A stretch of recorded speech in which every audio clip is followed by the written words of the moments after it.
या स्टूडेंट हमने जो है अब तक क्वेश्चन नंबर 13 तक हमने डिस्कस कर लिया था। नेक्स्ट हम आगे बढ़ते हैं क्वेश्चन नंबर 14 में। तो क्वेश्चन नंबर 14 की अगर हम बात करते हैं, अगर हाँ ठीक है, क्वेश्चन नंबर अगर हम 14 की बात करते हैं तो 14 में कह रखा है कि एन एसी सर्किट है जिसका हमें आर दे रखा है, एल दे रखा है और सी दे रखा है। तो हमें बोला गया रेजोनेंस फ्रीक्वेंसी पता करने के लिए हर्ट्ज में, तो ऑब्वियस सी बात है कि अपने को एफ नोट पता करना है। F naught is equal to हो जाएगा हमारा क्या, ओमेगा इज इक्वल टू हमारा होता है 1/√ऑफ एल सी। तो यानी हमारा एफ नोट अगर निकालेंगे तो हमारा 2π यानी 2π इधर जाएगा, तो ये हमारा हो जाएगा 1/2π√ऑफ हमारा एल सी आ जाएगा, ठीक है ना। तो इसको अगर हम सॉल्व करेंगे तो ये हमारा कितना आ जाएगा, ये हो जाएगा 1/2π और √ऑफ एल की वैल्यू जो अपने को दे रखा है वो 1 मिली हेनरी है, यानी 1 × 10⁻³ हो जाएगा। और सी की वैल्यू 0.1 माइक्रोफेरेड है, मतलब 0.1 × 10⁻⁶ करेंगे तो ये हमारा 10⁻⁵ आ जाएगा। तो कुल मिलाकर के 10⁻8 आएगा। 10⁻8 का स्क्वायर रूट करेंगे 10⁻⁴, 10⁻⁴ को ऊपर भेजेंगे 10⁻⁴ ऊपर चला जाएगा और नीचे में हमारा 2π आ जाएगा। तो इसको आप यहाँ पर देखो तो सारे आंसर किलो हर्ट्ज में है, तो आप इसको 10⁻³ को साइड करके ये 10/2π किलो हर्ट्ज ऐसा कुछ लिख सकते थे। और अगर आप इसको करते तो 10/2π को अगर आप सॉल्व करो 10/2π ही होगा ना यार।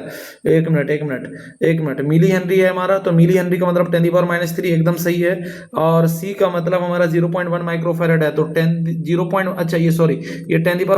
हो जाएगा, यहाँ पर 10⁵ आएगा, सॉरी।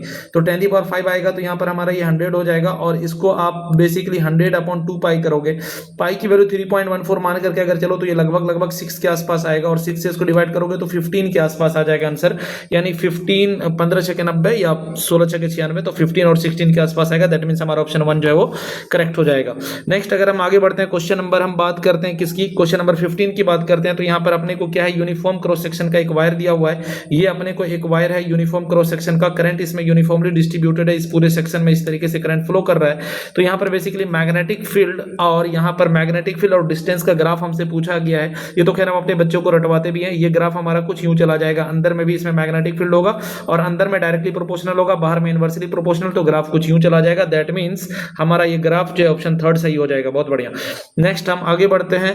तो हमारा जो है नेक्स्ट क्वेश्चन नंबर 16 की अगर हम बात करते हैं तो क्वेश्चन नंबर 16 में कह रहा है कि एक इलेक्ट्रिक हीटर है जिसका पावर यहाँ पर दे रखा है कि 100 वॉट है और ये किसी सिस्टम को सप्लाई कर रहा है और वो सिस्टम 75 जूल पर सेकेंड एनर्जी ले रहा है, मतलब 75 वॉट के हिसाब से एनर्जी ले रहा है या परफॉर्म कर रहा है वर्क को, ठीक है।